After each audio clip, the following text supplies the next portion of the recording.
Welcome to RND Way Vlog. Huwag kalimutang mag-like, subscribe, and click the notification bell. Ang mga barkong Zumwalt ay halos imposibleng itayo kung saan umabot ang kanilang halaga ng $672 milyong na mas mataas kaysa sa orihinal na plano ng US Navy na may unit cost na $9 bilyong. Bawat barko malayong malayo sa orihinal na $1.3 bilyong budget. Ang mga barkong ito ang pinakamahal na destroyers sa buong mundo at kasama ng napakalaking presyo ay ang mga natatanging tampok at kakayahan na wala sa iba. Sa kanilang futuristic na disenyo at makabagong teknolohiya, ang Zumwalt class destroyers ay mas advanced kaysa sa anumang destroyer, cruiser o amphibious assault ship na nakaharap nila. Gayunpaman, may bago silang katunggali at ito marahil ang pinakamalaking hamon sa kanila. Hanggang ngayon ang binagong bersyon ng Type 071 Amphibious Transport Dock ng hukbong dagat ng China.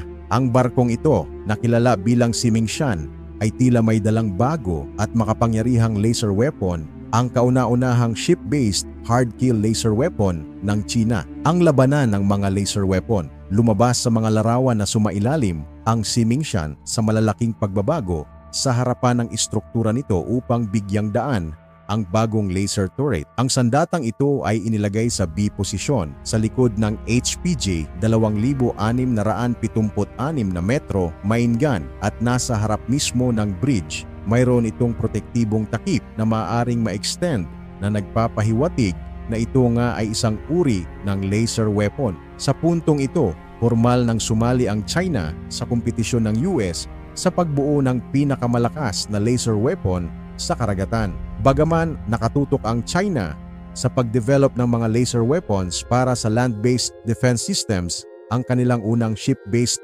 laser weapon ay maaaring sapat upang makipagsabayan sa mga tao ng pagsasaliksik ng Amerika.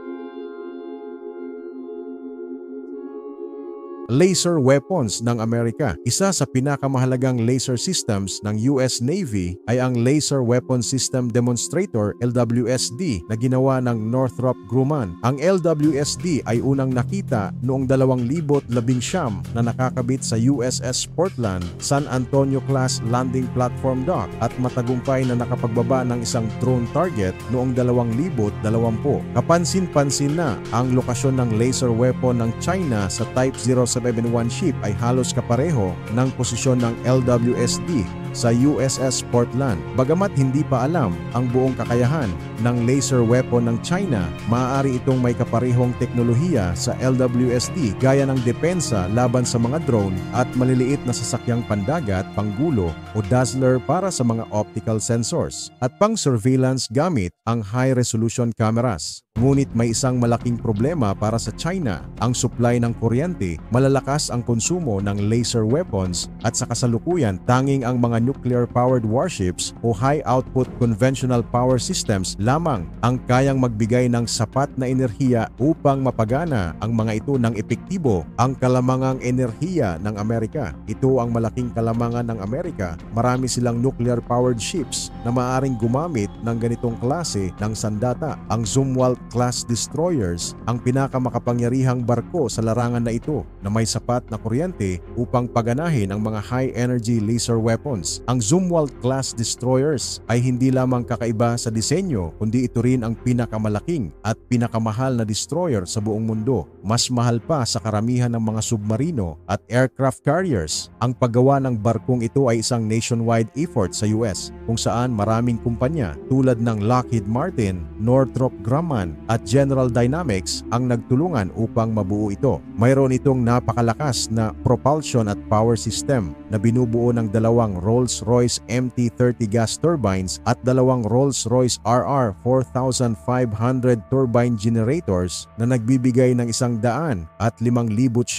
na raang horsepower. Ang ganitong sistema ay hindi lamang nagpapabilis sa barko hanggang 30 knots kundi nagbibigay rin ng sapat na enerhiya upang paganahin ang advanced automation, radars, sonar systems, at higit sa lahat, laser weapons. Ang hindi matukoy na barko, bukod sa power system, isa rin sa pinakamalaking bentahe ng Zumwalt-class destroyers ay ang kanilang super stealthy design. Ginagamit nila ang tumble home hull form, isang disenyo na hindi na ginamit mula noong Russo-Japanese War, mahigit 100 taon na ang nakalipas. Dahil sa kakaibang anyo at low radar signature, ang Zumwalt-class ay 50 beses na mas mahirap matukoy sa radar kumpara sa isang ordinaryong destroyer. Napaka-stealthy ng barko kaya't kinakailangang maglagay ng mga reflectors upang mas makita ito ng kanilang kakampi sa dagat kapag kinakailangan. Dahil dito kayang lumapit ng hindi namamalayan ang Zumwalt-class sa mga pampang ng kaaway na nagbibigay ng malaking taktikang bentahe sa anumang labanan.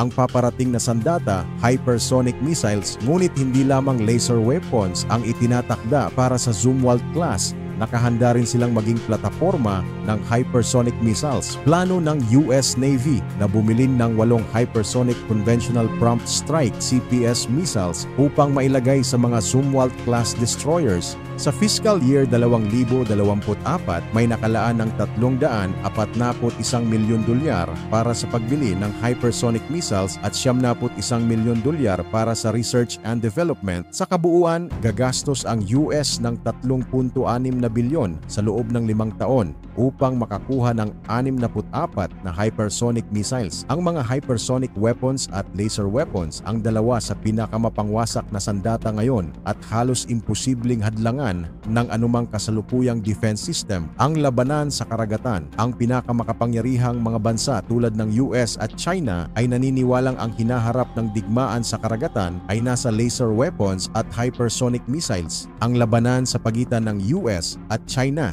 para sa pinakanakamamatay na sandata sa karagatan ay umiinit na, at sa pagkakaroon ng napakahalagang teknolohiya, alin kaya sa dalawang superpower ang mananaig? Ang US ba na may pinakamakapangyarihang warships at isang fleet ng nuclear-powered vessels, o ang China na patuloy na gumagawa ng mga breakthrough sa laser weapon technology? Isa lang ang sigurado, ang labanang ito ay hindi matatapos sa madaling panahon. Bago tayo magtapos ay big shoutout po muna sa ating top commenters at new subscribers sa nakaraang video. Shoutout kina Mario Balagbis, Philip Mariano, June Suwaib, MJ Sagrado, Ulo Asawa, Richard Bederio, Sherwin Manangan, Freddy Atole, Antonio Pauyon, Randy Lanita Stropigan at sa buong staff ng Tech Tools, lalo na kay Apay. Maraming salamat po sa inyong lahat mga idol sa panunood at suporta. Mabuhay kayong lahat. Kita-kita ulit tayo sa susunod na mga videos.